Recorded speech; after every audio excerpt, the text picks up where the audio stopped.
एक तरफ दिन की तस्वीरें, दूसरी तरफ रात का गुस्सा। इस गुस्से में नेतन्याहू के युद्ध वाले इरादों को पीसने की कोशिश हो रही है। ये इजराइल है। एक तरफ उस इलाके से गुजरता हुआ हाईवे है जो वेस्ट बैंक के करीब है, दूसरी तरफ तेल अवीव का वो इलाका है जहां जून 2025 के महीने में दुनिया ने ईरान की मिसाइलें गिरती हुई देखी हैं। दोनों तरफ गजा के युद्ध को रोककर बंधकों को वापस लाने की मांग तेज हो रही है।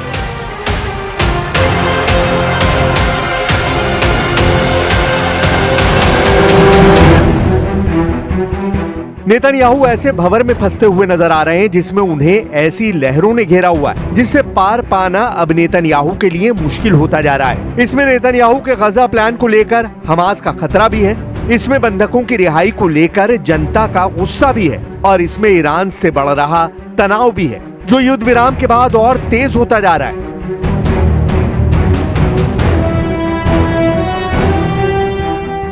नेतन्याहू को डराने वाली सबसे खतरनाक तस्वीर ये है। नेतन्याहू को बेचैन करने वाला वीडियो गजा की तबाह हो चुकी गलियों में नहीं बल्कि इजराइल के सड़कों और हाईवे पर बनाया जा रहा है। इस वीडियो में नेतन्याहू को इजराइल के लोग ही चैलेंज कर रहे हैं क्योंकि नेतन्याहू ने गजा को लेकर जो फैसला किया है उसका सबसे बड़ा विरोध अरब देशों, ईरान या फिर तुर्की में नहीं बल्कि इजराइल में हो रहा है।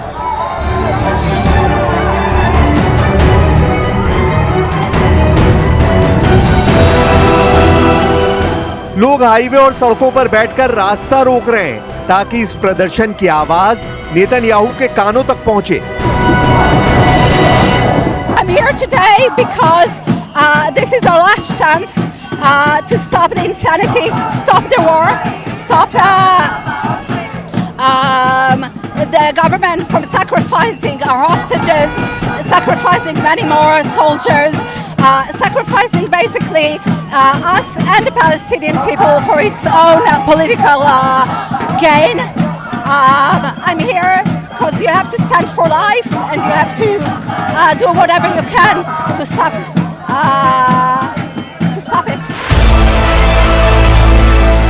इन प्रदर्शनकारियों को काबू करने के अलावा नेतन्याहू के सामने फिलहाल और कोई रास्ता नहीं क्योंकि उन्होंने भी ऐलान कर दिया है कि युद्ध बंद नहीं होगा बल्कि और तेज होगा। नेतन्याहू ने साफ कर दिया है कि 7 अक्टूबर 2023 वाला हमला 2025 में फिर हो सकता है और ऐसा तब होगा अगर इस वक्त युद्ध बंद कर दिया गया। यानी नेतन्याहू साफ साफ कह रहे हैं कि अगर अभी गजा पर बमबारी बंद कर दी तो हमास फिर ताकतवर बनेगा और 7 अक्टूबर वाला हमला दोबारा करेगा। אנחנו עומדים על כך לא רק שהחמאס יפורק מנשקו, אנחנו עומדים על כך גם שישראל תאכוף את פירוז הרצועה לאורך זמן על ידי פעולה רצופה נגד כל ניסיון של התחמשות והתארגנות של כל גורם טרור שהוא.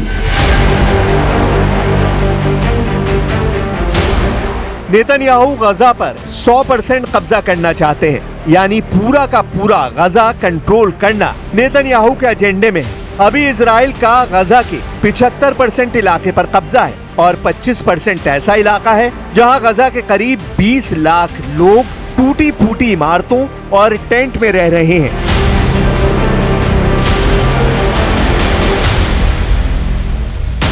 सेना को पूरी तरह गाजा में झोंककर नेतन्याहू क्या करना चाहते हैं, उनका क्या इरादा है, इसी डर को लेकर पूरे इजराइल में विरोध हो रहा है। लोगों का कहना है कि नेतन्याहू का गजा प्लान बचे हुए बंधकों की मौत की वजह बन जाएगा।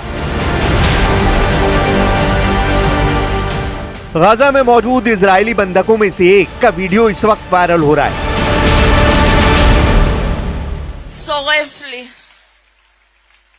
שורף לי הלב מרוב געגוע. הלב שלי שרוף כולו בגלל מתן שלי. מתן, אני, עם שלם, אנחנו עושים את כל מה שאנחנו יכולים בשבילך, בשביל כל החטופים והחטופה. אז מתן ביקש מקודם בסרטון רעש. תנו למתן רעש! तेल अवीव में गगनचुंबी इमारतों के बीच जुटी ये भीड़ नेतन्याहू के लिए सबसे बड़ा चैलेंज बन चुकी है। इजराइल में हजारों लोग हमास के कब्जे में मौजूद बंधकों की रिहाई की मांग कर रहे हैं। आसमान की ऊंचाइयों से इस प्रदर्शन को दिखाकर नेतन्याहू की महत्वाकांक्षाओं का कद समझाया जा रहा है। वहीं इजराइल के हाईवे पर नेतन्याहू का युद्ध वाला गुरूर पिघालने वाली आग लग चुकी है। ये लातरून से यरूशलेम के बीच हाईवे की तस्वीर है। नेतन्याहू पर इजराइल के लोगों ने स्ट्राइक कर दी है। इजराइल के लोगों ने बैनर और पोस्टर लेकर हाईवे बंद कर दिया है, क्योंकि इनकी मांग है बंधकों की आजादी, हमास से डील और 22 महीनों से चले आ रहे इस युद्ध का अंत। ये 3 डिमांड इजराइल में नेतन्याहू की पॉलिटिक्स को चैलेंज कर रही है, क्योंकि 20 से ज्यादा बंधक अब भी हमास के कब्जे में हैं और उनके आजादी की मांग अब तेज होती जा रही है। साथ में गाजा युद्ध को खत्म करने की मांग है, जिसमें 62,000 से ज्यादा लोगों की मौत हो चुकी है, जबकि नेतन्याहू ने गाजा पर फाइनल चढ़ाई का अपना फैसला और तेज कर दिया है। इजराइल में नेतन्याहू के खिलाफ गुस्से को एक पोस्टर के जरिए समझिए। इस पोस्टर में ट्रंप से अपील की गई है कि वो इजराइल को बीबी यानी बेनियामिन नेतन्याहू से बचाए। अब कुछ महीनों पहले तक गाजा को रौंदने के लिए पूरी तरह से तैयार इजराइल में ऐसा क्या हो रहा है कि आम शहरी युद्ध के सामने दीवार बनकर खड़ा होना चाहते हैं। I wish this day will move something, will bring some sort of agreement, and I just want the war to be over. I don't want any more death, any more suffering. I think we had enough. क्या Netanyahu इन तस्वीरों को देखकर पिघलेंगे? क्या Netanyahu highway जाम करने वालों के सामने झुकेंगे? यरूशलेम से लेकर तेल अवीव, इजराइल के कई शहरों में इस तरह के प्रदर्शन तेज होते जा रहे हैं, क्योंकि नेतन्याहू गाजा पर 100% कब्जे की तैयारी कर चुके हैं। ऐसे प्रदर्शनों में हजारों लोग शामिल हो रहे हैं। ऐसे प्रदर्शन दिन ब दिन और तेज होते जा रहे हैं।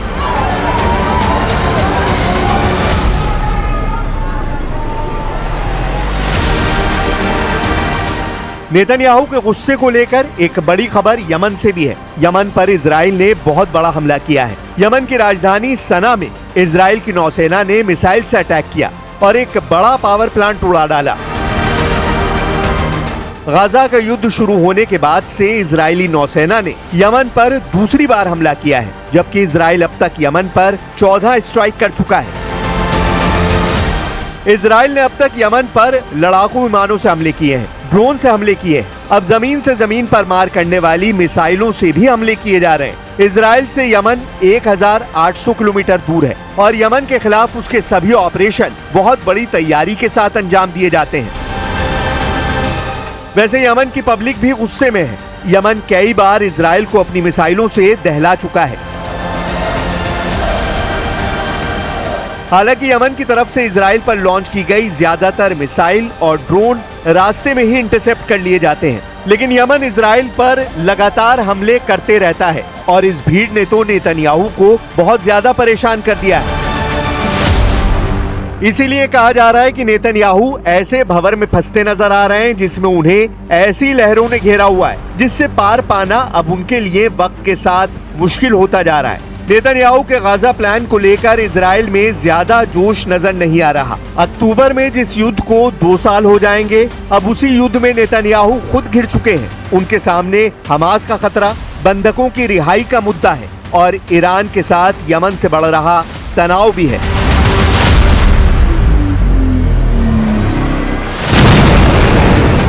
वैसे गाजा प्लान को एक्टिवेट करके नेतन्याहू ने एक तरह से नया मोर्चा खोल दिया है, जिसमें इजराइल के लोग ही उनके खिलाफ खड़े हो चुके हैं।